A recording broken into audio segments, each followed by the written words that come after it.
Welcome to Latter-day Miracles, where we share true stories of angels and marvels. Get ready to enjoy accounts from everyday people that remind us of divine love, that we're never truly alone, and the power of faith in these latter days. I'm Haley Hatch Freeman. And I'm Misty Smith. Sit back, open your heart, and prepare to be inspired. Welcome to Latter-day Miracle. Today we have Ferrell Hornsby again. She was an amazing guest last time, and as we were pondering on who to bring an extra special message on Christmas Eve, the Spirit said, Ferrell. Ferrell's the one. And so she was so kind to say, yes, I'll come back and share some of my stories. So we're excited for her stories. I know they're going to bring the Spirit extra for our Christmas Eve special episode. And I'll go ahead and have Misty introduce her with her bio again, and hopefully you guys can remember her from last time. Okay. Ferrell Hornsby is a wife, mother, grandmother, and author who has experienced firsthand the love of God in her life. She is passionate about sharing that love with those around her. Lift the world is her motto, and kindness begins with me is her favorite primary song.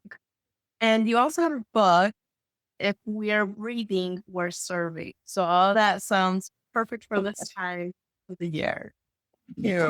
I'm excited to be here again. I appreciate your asking me on. And this time of year is a perfect forum for my motto of lifting the world. I really appreciate the opportunity to share that again. There's another book that I can just throw a little plug in here.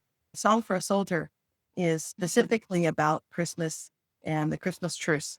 And there's a lot of good messages in that one for helping other people. I love that.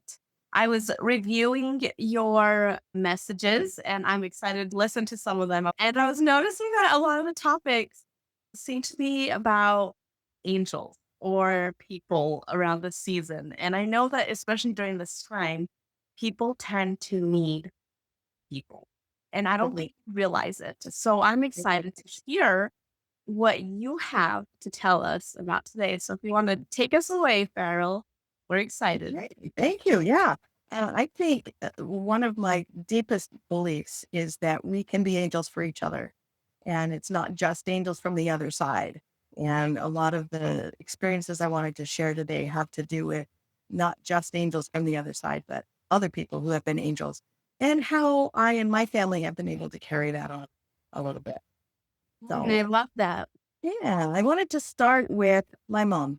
She's my favorite topic.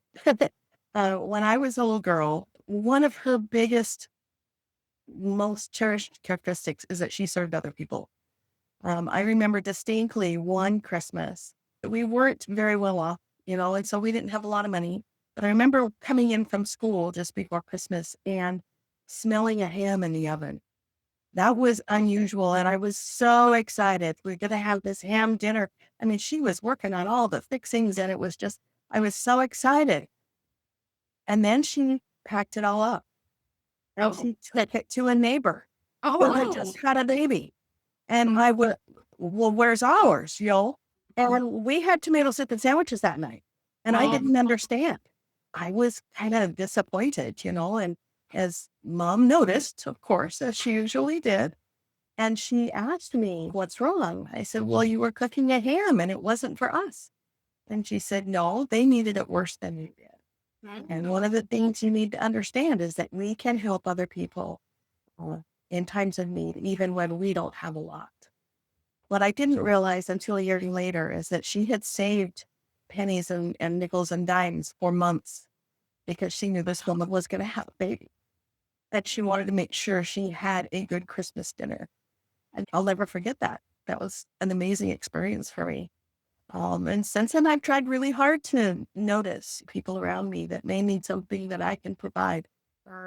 Taking the time, I think, especially intentionally taking the time, just like your mom did. I think Heavenly Father and Christ help us be able to act, especially on the last minutes, right? Exactly. It's very Christ-like. It's very It is. intentional love. So Yeah. Intentional love and sharing. and paying attention. One of the things that I was remembering was when I was in college, my roommate and I were traveling from Idaho to New Mexico for Christmas. And we got to about Spanish Fork, and it was so blizzardy and snowing where our car was sliding and we were so terrified. I mean, picture it. 18, 19-year-old girls driving for the first time by themselves, long distance in a snowstorm. I was so scared. And, she was driving and I was praying for all I was worth. And the next thing I know, we're sliding off the road into the ditch. Oh, And we ended up in the ditch, and there was no way we were getting out. oh And no. we didn't know what to do, so we both prayed. And that's in the days before cell phones. We couldn't call home and say, what do I do? Right. And so we prayed. And then after a little while, this big truck pulled in behind us. And this guy got out. And we're, okay, do we open the window? Do we talk to him? And so she did. She opened the window and he said, looks like you need some help. You want me to pull you out? And so he very professionally put on his, whatever it was, his tow ropes, and he got us pulled out. And then he came back around and he goes, I don't recommend that you keep going. There's a little hotel down the road in town. I think you can get there okay. In fact, I'm going to follow you till you get there. I want you to stay the night. And it was just, he was taking care of us. He was taking care of us. And as we pulled into the motel parking lot and I turned around, there was no sign of him. I don't know to this day if that was an angel or a person who was sent to be an angel for us. But we were able to stay the night and got on the road safely the next morning. But I was so grateful that whichever side of the veil that man was on, he was there to help us because we had asked for it. Just so thankful for that to happen. And as my life has gone on, there was a point where my second son was 16. He had been working at Wendy's for a little while, his first job. He didn't drive. So one day I came and picked him up and he said, hey, Mom, can you drive through the Albertsons parking lot? Okay. Well, we drove and just a little ways into the parking lot, there was a guy with a camper on the back of his truck. And he was sitting there and he had a sign, need parts. And Chris said, I'm going to talk to him. Okay. So he got out and he talked to the man and he came back and he goes, he needs a meal. So we drove back to Wendy's, got him a meal. Chris paid for it. And then we went back to him and he got out and was talking to him again. He goes, Mom, can you take me to the bank? And of course I said, yes. We went to the bank and he pulled out the amount of money the guy needed to buy the part for his truck. Wow. And I thought, okay, so the stories I've shared with my children, they made an impact on him. And he freely gave of his first job money to help this guy get back home to Alaska. So again, you guys are so right. Sharing these stories, the inspirational stories, are so important as they impact everybody around us, our children included. And as a mom, seeing that your child is carrying on that service and that charity toward others, there's nothing more that you'd want in life. I mean, that's all you'd ever want is for your child to go out and carry on that type of love for others. That's exactly Way to go, Mama. Thanks. What to go in.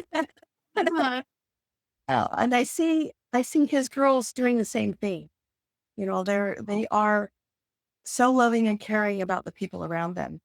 And it warms my heart that my grandchildren are carrying on that same tradition. Wow. Well done. Thanks. Well, that kind of leads me to a quote. And I was looking up the right one because I have a few that have to do with angels. And I really like Dieter F. Uchtdorf. He said, often God uses ordinary people to do extraordinary things. Yeah. Kindness is the essence of a celestial life. Oh, I love that. I love that. I repeat that. That's too good not to repeat. Yeah. So, Uchtdorf said, often God uses ordinary people to do extraordinary things. Kindness is the essence of a celestial life. Kindness is the essence of a celestial life. That's the part I wanted to hear again. Oh, cool. But I saw that. I thought, you know what? We're talking about our kids and our posterity and carrying after the kindness. You're setting the steps, you're setting the foundation for them to go towards the celestial kingdom. Absolutely. Absolutely. Good job, Pharaoh. So I'm curious about the money tree, your next Oh, story. Here's the money tree. oh, We all have heard we wish the money grew from trees. absolutely. Absolutely. There was a year when money was really tight. And I mean, to the point where I wasn't sure we were going to have money for rent in January. And my kids didn't know it was that tight, but it was all tight enough that I said, okay, this year we're doing gifts of service for each other because there was nothing else. Nothing else. Right. Um, in fact, that year there was no money for a tree. So my kids, being creative geniuses that they are, they created a hanging Christmas tree where we had a hook in the ceiling and they used tinsel to tie together hoops of, I think there was a hula hoop, but I can't remember what kind of hoops they used. But anyway, then put the ornaments on that, right? And so they were so creative, and I'm so proud of them. And nobody complained, and everybody was great. And then 2 days before Christmas, there was a knock at the door. Okay, and as we opened the door, there was nobody around, but there was a Christmas tree and present. And so we brought them in, and it was just so cool. And then the next day, there was another knock, and there was a little artificial Christmas tree and tied with red and white ribbons all over it. And as we brought it in, we realized each of those ribbons held a rolled up currency, rolled up bill. And we started untying those ribbons, and $1 bills and $5 bills and $10 bills and $20 bills. And the last five were $100 bills. Oh, wow. We got enough to rent. It was just incredible to me that, again, which side of the veil did that come from? You know, was somebody inspired to do that for us, or was it from the other side? I tend to believe it was somebody inspired because those were physical things that were given to us. My son asked me to share and said, you remember that money tree? Yeah. Well, we want to do the same thing for somebody else. Oh, Yeah. And so they're going to do that. I don't know I how love that's going to happen, that. but I'm just so happy that they did that. In fact, we had done that. I had passed on that money tree one year when money was good. It had money and gift cards and stuff come to it. But, Awesome. but I love how the spirit of giving Mm. is more prevalent this time of year. I mean, I wish it was that way all the time. Yeah. But if we can start it rolling now, that spirit of giving and sharing, and whatever you got, you share with whoever needs it. That's an important concept in my life. That your stories, all of them really apply to this quote, but it's one from Jeffrey R. Holland. When we speak of those who are instruments in the hand of God, we are reminded that not all angels are from the other side of the veil. Some of them we walk with and talk with here, now, every day. Some of them reside in our own neighborhood. Mhm. But yeah, Mhm. you don't know some of those angels, they're dropping off those presents right in your own neighborhood or what, but it is Yep. important, like you said, to be inspired to those that live next to us to know what service we can do for another person that need that angel in their lives. Absolutely. No. Absolutely. I also love that gift seemed to be very, again, intentional. Mhm. Someone noticed, Yes. obviously, Yeah. and they gave where you needed it. They met you where you were at. Yes. And so I think that's incredible when you pay attention and have those moments. Right. Right. And being open to the spirit is critical, because it may be somebody you don't even know and you feel inspired to do something to help lift them. Yeah. To be instruments in God's hands. That's what was that quote. Yeah, Absolutely. how important. Yep. Yep. Love that. Yeah. This goes to my next story.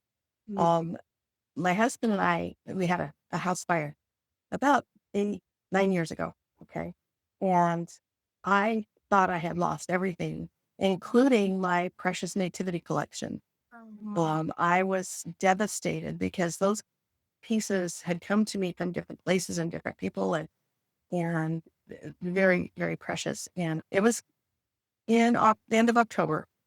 And in November, I had a book selling event. It was a Christmas bazaar, and I was selling my books. And I wandered around during one of my breaks, and there was a woman who also was selling books. And her books were things that she had done with rocks. She had created pictures and stories in rocks. And there was one that caught my eye, and it was the nativity story in rocks. And Wow. I was drawn to that, and I picked it up and I was reading it through, and she came over and we were chatting, and I said, "Oh, I need to sell a few more books because I need this book. I just lost all of my nativities and I need this book to start my new collection." And she said, oh, well, let me start it for you. And she autographed the book and she gave it to me as a gift. And that meant so much that Yes. she would give of her income, something that would bring her a little money in order to start my nativity collection. And that just reminded me how much and how important it is to, again, pay attention and intentionally do things for other people. So curious, did you ever do a rock nativity? I actually did. In fact, just this last Sunday, our primary, I ended up with one child in my primary class. Oh, And yeah. we went out and we collected rocks. And I didn't do it myself, but she made a nativity. Very creative. Yeah. That is so neat. It actually Yeah. kind of makes me think we have plenty of rocks in our yard. That There actually you go. would be fun activity for kids, for you Yeah. to intentionally go out and seek for rocks that create a nativity and then Yeah. let the kids create that. Yeah. It was a Okay. really fun activity. We enjoyed Oh, it. you got us thinking, Farrell. Oh, yeah. Okay, so your next title, and this seems to be your last story, and it's The Compassionate Locksmith. Story happened just last year. Mhm. My father passed away just before Thanksgiving last year. My dad was 92. He had been failing in health, and we kind of expected it. He passed away just before Thanksgiving, just after we moved here to our new home. So Saturday we moved. He passed away on Monday. And on Wednesday, my stepmom passed away. Wow. Okay, so there's all of this going on.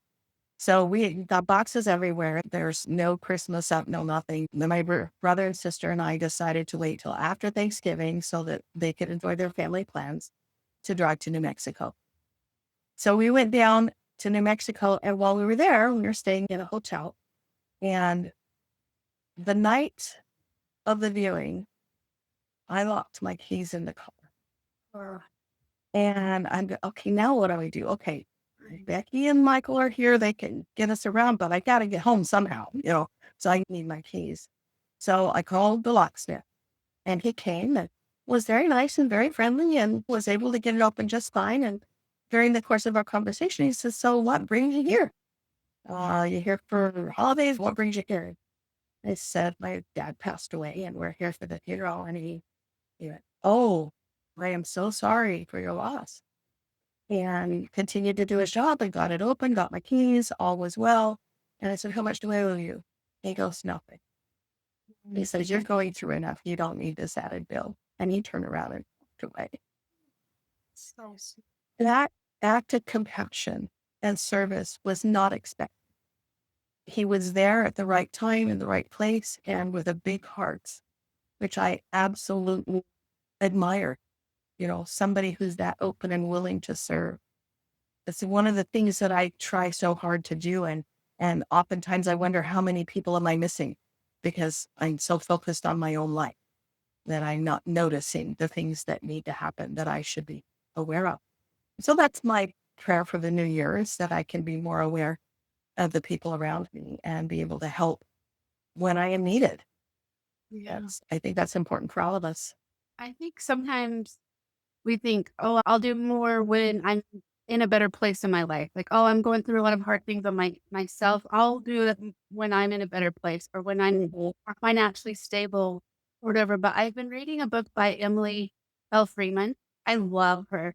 She's Uh-huh. so great. Yeah. And she put in a quote that was really interesting to me. First, she's quoting Richard D. Hills.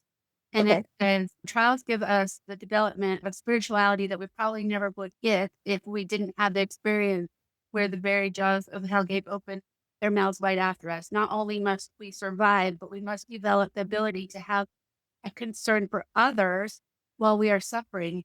It is a key element in our spiritual growth. As we lose our lives in the service of our fellow men, we find ourselves. And then it goes on to say, the advice here is that sometimes we have to be the angel, even in the times when we are in need of the angel, especially in those times. Yeah. Yeah. And you don't think of that sometimes, like when you're in the depth of your own sorrow, you don't think, hey, I need to still go be an angel for someone else when you need the Right. angel. But it's saying, here he's saying it's necessary for your growth to actually go and serve others and amaze yourself in others. And I think a key to actually survive that trial is to lose yourself and to help and serve others. Absolutely. Absolutely.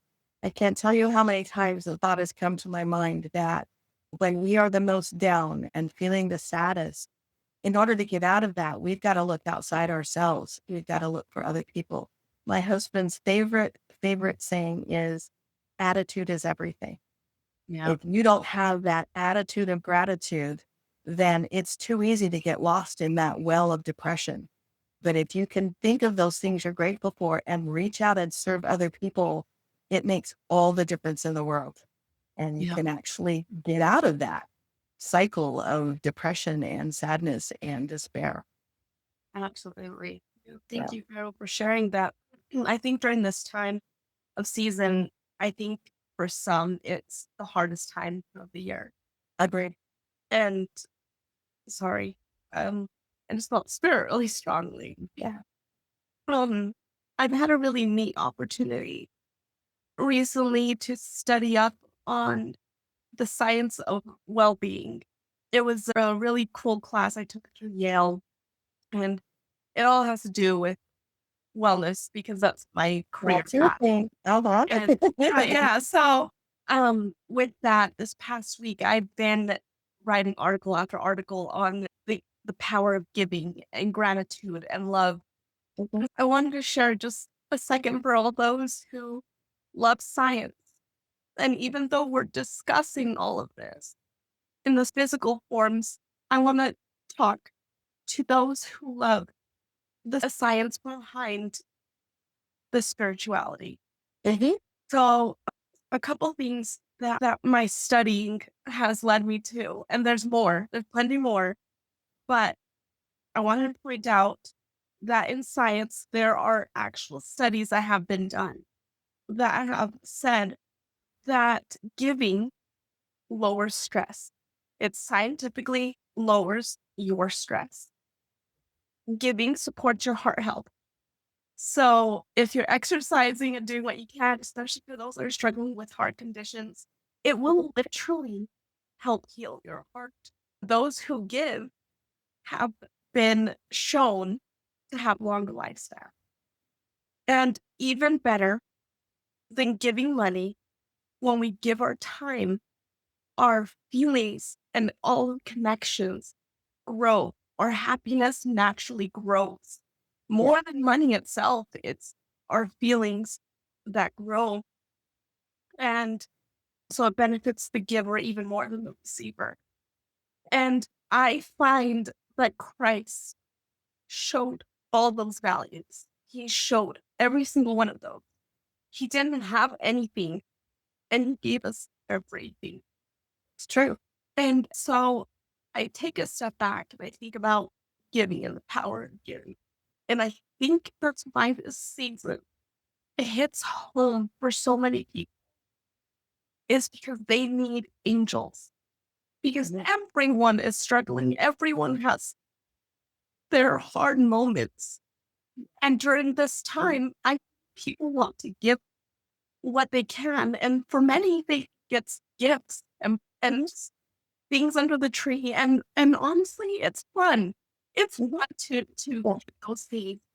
But Christ has shown us that we as givers receive more because we are able to give our time and our value. And I encourage all those that are questioning, if you have nothing, just give your time. Give your Uh-huh. time. And I think that's why Christmas stands out so much. Yes, Mhm. many more people are giving their time at this time of the year. They Yes, give their time. And so this season stands out. it does. Yeah. So yeah, Yeah. I totally bear witness that Christ is an amazing teacher. He's Oh, amazing. absolutely. He taught us all scriptures point back to him giving up himself and time Uh, yeah. and his well-being. Yeah. Your statement about benefiting the receiver, my husband is a great example of that. He spent 17 years in a wheelchair, but in the ward he was in, there was somebody moving every single week. And being in a wheelchair, you would think, okay, he would assume he couldn't help, but that never crossed his mind. He would be in his wheelchair and wheel down to whatever house it was. And he would have somebody put a box on his lap and he'd wheel it to the truck and he'd go back and forth, one box at a time. And one day he was wheeling home and he said, it occurred to me that they would have moved without me. It would have been fine. But I am blessed as the receiver, as the giver of my time, because that's what Jesus would want me to do. And that he's such a great example of that. And I appreciate what you said and how Christ has shown us the way. Thank you, Carl. This is a throwback to last episode, but no, Millman, I have been noticing that how he's raising money for street kids in Tijuana, Mexico right now. And I'm noticing he's literally selling his personal belongings, like his Wow. personal stuff to earn money for those kids. I know he was selling a personal painting that he had, and he's hitting the street like every day selling other products that were donated. He's going door to door like himself, Wow. selling things and to just try to earn money. And we put his information on the last episode. But when this airs, I imagine he'll be in Tijuana, but he would still be able to receive any money if anyone feels Mhm. inspired to help those kids. I was noticing on one of the things you said, I think $10 is equivalent to $100 or something like that to help Oh, out down there. So if anyone feels inclined to maybe help him out with that project, um, anyways, yeah. So I mean, that's another someone who's giving of himself like service. Like he's physically doing everything he can to earn money for those kids down yeah. there. Oh my goodness. That's Yeah. amazing. Mm-hmm. Yeah. It's wonderful to see people doing and tackling those big problems like that. And sometimes it's daunting and we think, oh, well, I don't have any resources or access. I can't do that. But somebody told me once, it isn't about how far your reach is. It's about you reaching out and inspiring others to reach out. And the Yeah. ripple effect is just so amazing. And remembering we have our little circle of influence that we can affect and we can share and we can help lift by giving our time and Absolutely. whatever other things we're inspired to give. Yeah, this inspiration. Mhm. Absolutely. Yeah. That definitely leads back into the scriptures, right? In Mosiah Yep. 2:17, we are reminded that when ye are in the service of your fellow beings, ye are only in the service of your God. Absolutely. Yep. If you have done it unto one of the least of these, my brethren, you have done it unto me. Yeah. Well, Farrell, we've really enjoyed having you here and we've felt the spirit very strongly. I hope our listeners have felt the spirit that we felt and hope that you can feel Christ in your life. I had this little bit to share that I really liked and I didn't want to leave without saying it. This Christmas, ask yourself, who might God be asking me to notice? Who could I be an angel for? Not in some grand, perfect way, but in some small, loving way, because Christ came into this world as a light. And that light still moves. It moves through compassion, through service, through ordinary people choosing love. Right. Sometimes that miracle someone is praying for is simply that an angel shows up. I feel like I just need to bear my testimony. I've been the receiver my family has growing up on during hardships. And I've also been the giver, and I've seen how people's lives have changed.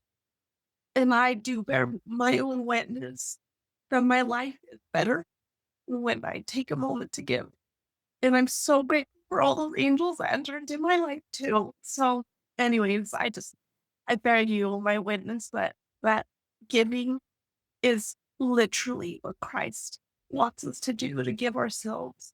Because as we give a little bit of ourselves, I think we give to God and reaching the celestial kingdom. Absolutely. Absolutely. I'm going to echo that, Misty, that giving of ourselves is giving the light of Christ. But I want to add too that another gift we give is the gift of receiving graciously. Ooh, It's so easy to say, oh, I can give and I can give and I can give. But no, I'm fine. I don't need anything. I love But that. one of the lessons I've learned is that as we allow others to serve us and give to us, we are giving them the gift that we receive when we give. Mm-hmm. And so it's a cycle, and we need to be able to balance both sides and do both with graciousness and the light of Christ. Ooh, I love That is beautiful. I was going to ask if you had one final message, but I think that's it. That covers it.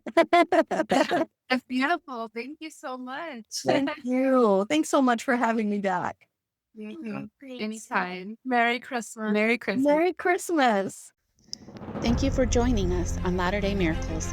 If you have a miracle story that you feel inspired to share, we'd love to hear from you. Contact us on our website at latterdaymiracles.net or message us on social media. Until next time, keep your heart open to the miraculous, and may you feel the presence of angels in your everyday life.